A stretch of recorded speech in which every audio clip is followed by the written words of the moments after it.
Assalamualaikum warahmatullahi wabarakatuh.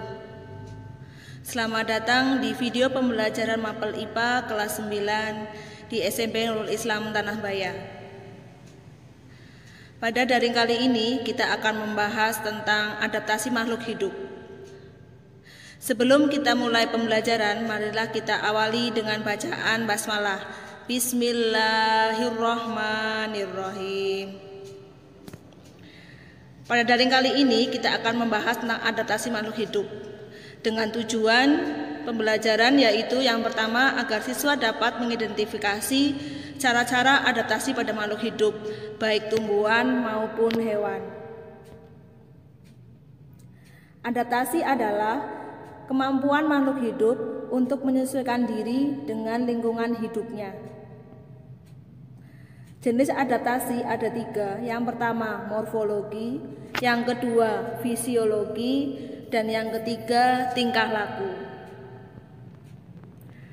Untuk yang pertama, adaptasi morfologi adalah penyesuaian makhluk hidup melalui perubahan bentuk organ tubuh untuk kelangsungan hidupnya.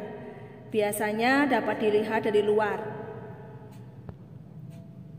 Sebagai contoh yang pertama, bentuk paruh burung. Kalian amati antara paruh burung pelikan dengan paruh burung kolibri. Di situ berbeda bentuknya.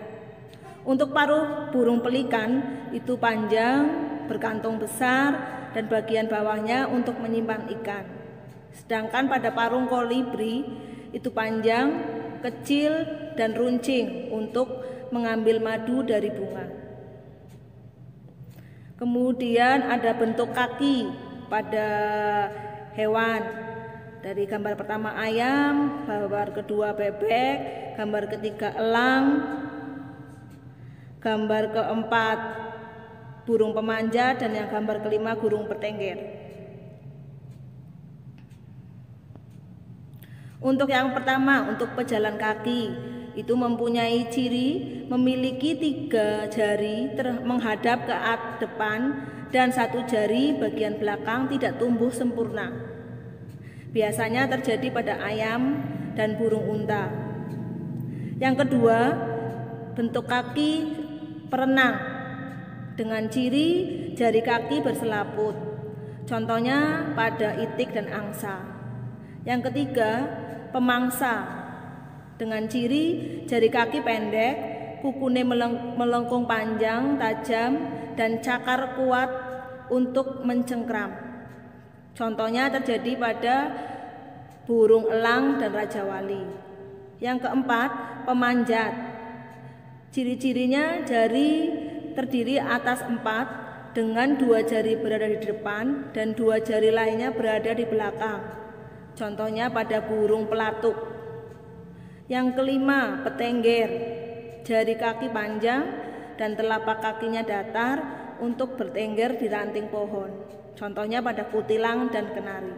Jadi bentuk kakinya berbeda-beda sesuai dengan fungsinya.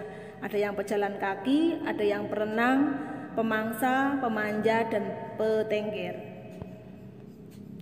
Contoh yang kedua yaitu pada tipe mulut serangga. Di situ ada pada belalang, lalat, kupu-kupu, dan nyamuk.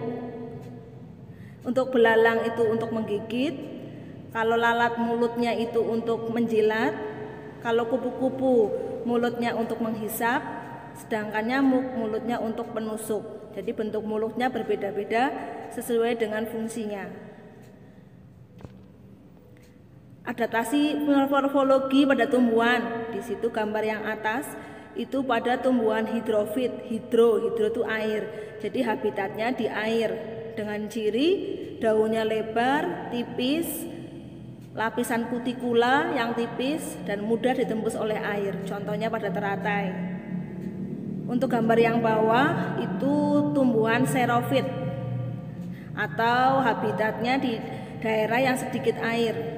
Ciri-cirinya daunnya tebal, berduri untuk mengurangi penguapan, kemudian memiliki lapisan lilin yang tebal atau kutikula yang tebal. Contohnya pada tanaman kaktus. Adaptasi yang kedua yaitu fisiologi, adalah penyesuaian makhluk hidup melalui fungsi kerja organ-organ tubuh untuk bisa bertahan hidup.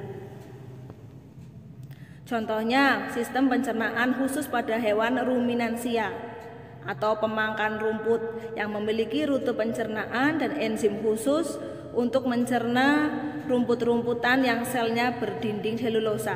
Di sini pada sistem pencernaan, berarti terjadi di dalam tubuh. Jadi termasuk adaptasi fisiologi. Yang kedua, tumbuhan berbunga menghasilkan madu. Tumbuhan berbunga yang penyerbukannya memerlukan bantuan serangga biasanya akan menghasilkan madu untuk menarik perhatian serangga. Adaptasi yang ketiga yaitu adaptasi tingkah laku, yaitu penyesuaian tingkah laku terhadap makhluk hidup terhadap lingkungan tempat hidupnya. Contohnya mimikri. Mimikri itu adalah perubahan warna kulit hewan sesuai dengan tempat ia tinggal. Contohnya pada bunglon. Pada saat bunglon tinggal di daun, maka dia akan berwarna hijau. Jika dia tinggal di batang, maka dia akan berwarna coklat, sesuai dengan tempat yang dihinggapinya.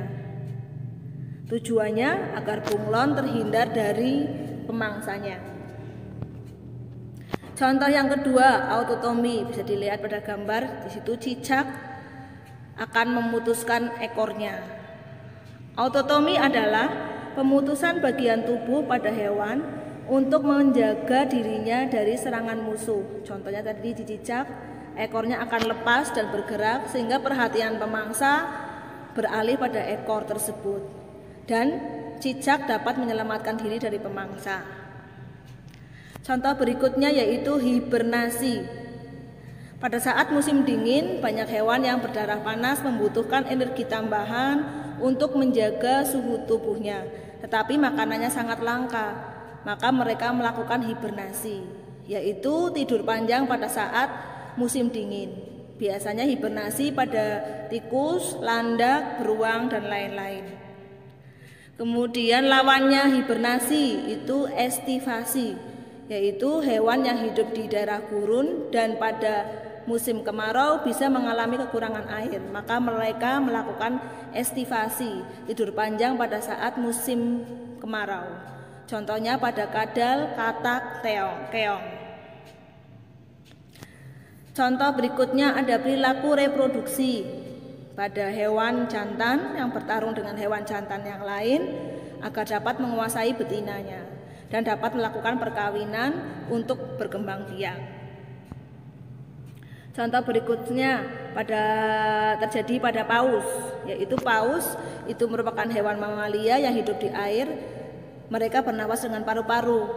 Untuk menghirup udara yang mengandung oksigen, hewan tersebut akan muncul ke permukaan air. Berikutnya pada cumi-cumi. Cumi-cumi dan gurita akan menyemprotkan tintanya dan berenang menjauh ketika ke dalam keadaan bahaya. Hal ini dilakukan untuk mengecoh lawan, sehingga lawan tidak bisa mengetahui keberadaannya karena lingkungan sekitarnya menjadi gelap. Menjadi gelap karena adanya tinta tadi. Itu saja yang dapat saya sampaikan. Tetap semangat walaupun kalian pembelajaran melalui daring. Marilah kita akhiri dengan bacaan hamdalah. Alhamdulillahirabbil alamin. Saya akhiri, wassalamualaikum warahmatullahi wabarakatuh.